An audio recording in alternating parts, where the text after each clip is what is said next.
La larga travesía del vapor, el telégrafo. Primera parte.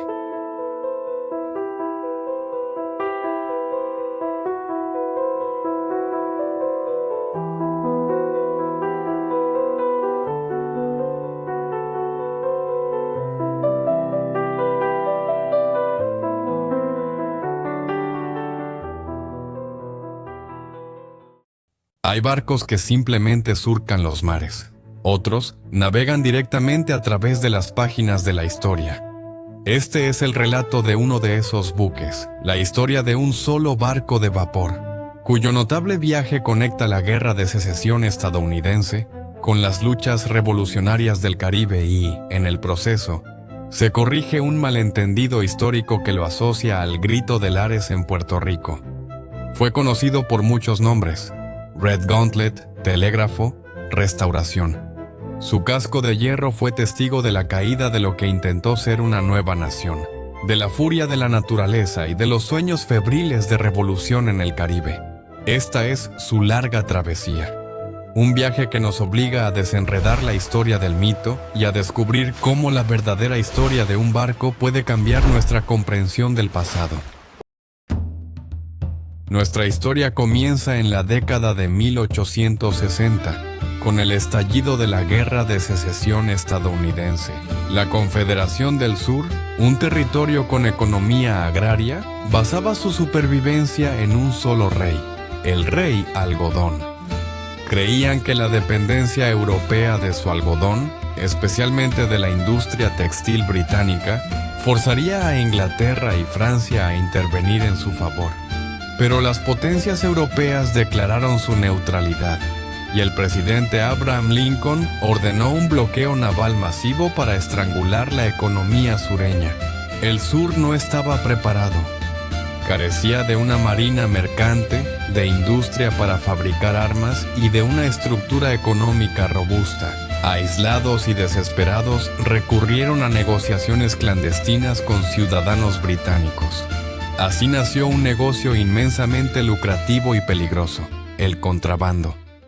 La necesidad creó un nuevo tipo de barco, el rompebloqueo. Eran naves diseñadas para ser rápidas, silenciosas y de bajo calado, capaces de burlar a los buques de la Unión. Los astilleros escoceses del río Clyde se convirtieron en los principales proveedores de esta tecnología. Firmas como Scott & Co. de Greenock, con una larga historia naval y experiencia en motores de vapor, estaban perfectamente posicionadas para suplir esta demanda.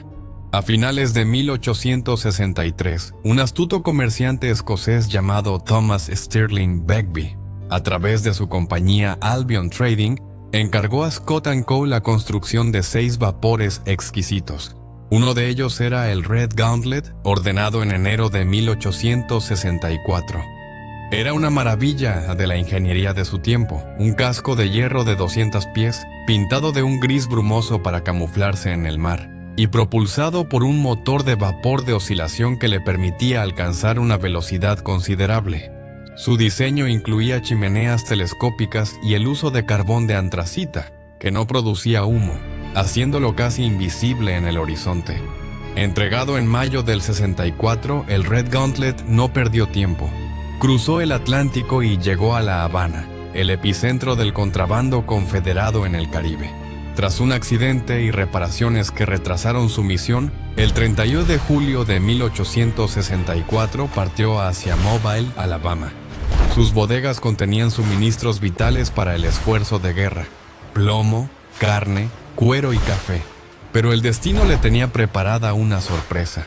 Al amanecer del 5 de agosto, mientras el Red Gauntlet se deslizaba hacia la bahía de Mobile, navegó directamente hacia una de las batallas navales más feroces de la guerra. La flota del contraalmirante David Farragut estaba asaltando las defensas del puerto. Con su famosa orden: "Al diablo con los torpedos, a toda máquina", Farragut rompió las defensas y selló la bahía. El Red Gauntlet, junto con otros rompebloqueo, quedó atrapado. Los confederados lo requisaron para uso militar. Durante meses, transportó tropas y heridos, especialmente durante la batalla de Spanish Fort en marzo de 1865. Incluso se diseñó un audaz plan para que escapara con un cargamento de algodón, usando un prototipo de submarino confederado, el St. Patrick, como distracción. El plan, sin embargo, fue cancelado, y el Red Gauntlet continuó su servicio militar hasta la rendición formal de las fuerzas confederadas en mayo de 1865. Terminada la guerra, el Red Gauntlet quedó en un limbo legal, anclado en el río Tombigbee. El gobierno de los Estados Unidos intentó venderlo en subasta varias veces, sin éxito. Finalmente, en noviembre de 1866, fue adquirido por una ganga de $3,100 por Charles Cameron, un comerciante de Nueva Orleans, quien planeaba usarlo en el Caribe. En 1867, el barco se embarcó en una nueva y desastrosa aventura: transportar a un grupo de ex-confederados que buscaban fundar una colonia en Brasil. El viaje fue una calamidad. La guerra le había pasado factura.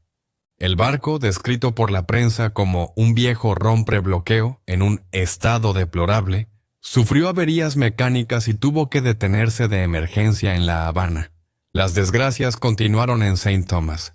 Cameron, sin fondos, había tomado en La Habana un préstamo especial conocido como préstamo a la gruesa, con el propio barco como garantía. Al llegar a St. Thomas, la tripulación exigió sus salarios impagos y el cónsul británico J.D. Lamb, quien también era agente de la aseguradora, ejecutó el préstamo. Incapaz de pagar, Cameron perdió el barco. Fue confiscado y vendido en subasta pública en octubre de 1867. Irónicamente, mientras el barco se encontraba en el astillero de St. Thomas para reparaciones, el destino le sonrió. La isla fue devastada por un terrible huracán el 29 de octubre de 1867, que hundió más de 80 barcos. Menos de un mes después, un terremoto y un maremoto masivo volvieron a azotar el puerto. Milagrosamente, el Red Gauntlet sobrevivió a ambas catástrofes. A principios de 1868, el barco resurgió con nuevos dueños, un consorcio de firmas españolas y un nuevo nombre: el telégrafo. Comenzó a operar como un vía por correo, transportando correspondencia y carga en una ruta regular entre St. Thomas y los puertos de Puerto Rico. Y es aquí donde la historia del barco se entrelaza con uno de los mitos fundacionales de Puerto Rico. Durante más de medio siglo, la historiografía del Grito de Lares, a partir de un trabajo de Lidio Cruz Monclova de 1952, ha sostenido que la insurrección del Grito de Lares de septiembre del 68 fracasó, en gran parte porque el telégrafo fue confiscado en St. Thomas. Con 500 fusiles que el líder revolucionario Ramón Emeterio Betances enviaba para la revuelta. Pero esta historia, repetida por generaciones, se desmorona ante la evidencia. Las propias fuentes que utilizó Cruz Monclova no mencionan tal confiscación en esa fecha. Más revelador aún, un anuncio publicado en el periódico de St. Thomas el 26 de septiembre de 1868, días después del grito, informa que el barco de vapor español, el Telégrafo, admitirá carga para su próximo viaje comercial a Puerto Rico. El barco no estaba confiscado, estaba operando bajo la firma comercial F de Aldecoa, completamente ajeno a la insurrección, y los 500 fusiles. Su historia es igualmente reveladora. Betances sí gestionó su compra. Sin embargo, la correspondencia diplomática dominicana muestra que el presidente Buenaventura Báez, enemigo de Betances, se enteró del cargamento. En junio de 1868, 3 meses antes del grito, Báez instruyó a su cónsul en St. Thomas para que adquiriera los fusiles.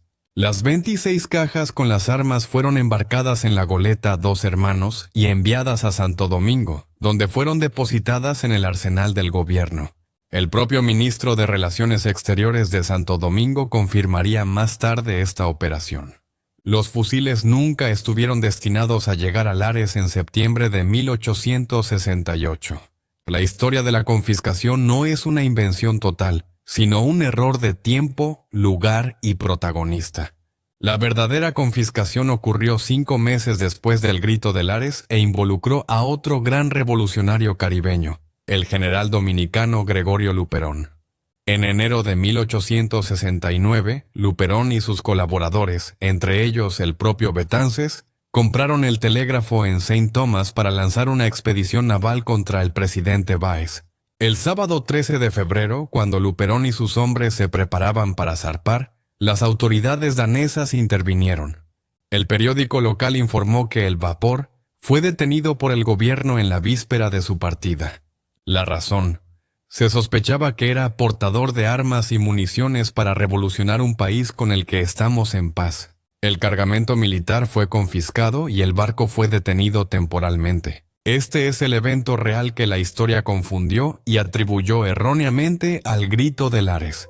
La larga travesía del vapor telégrafo es la de un sobreviviente. Sobrevivió a la guerra, a la negligencia, a la furia de los océanos y a las peligrosas intrigas políticas. Su verdadera historia, rescatada de archivos y periódicos olvidados, no solo nos cuenta la vida de un barco, sino que también corrige un capítulo fundamental de la historia de Puerto Rico y el Caribe.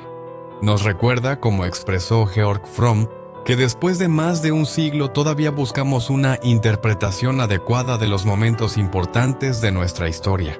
El viaje del telégrafo no terminó con Luperón. Su historia continuó con una batalla diplomática con Gran Bretaña que se extendió hasta finales del siglo XIX. Pero esa, como bien se ha dicho, es otra historia.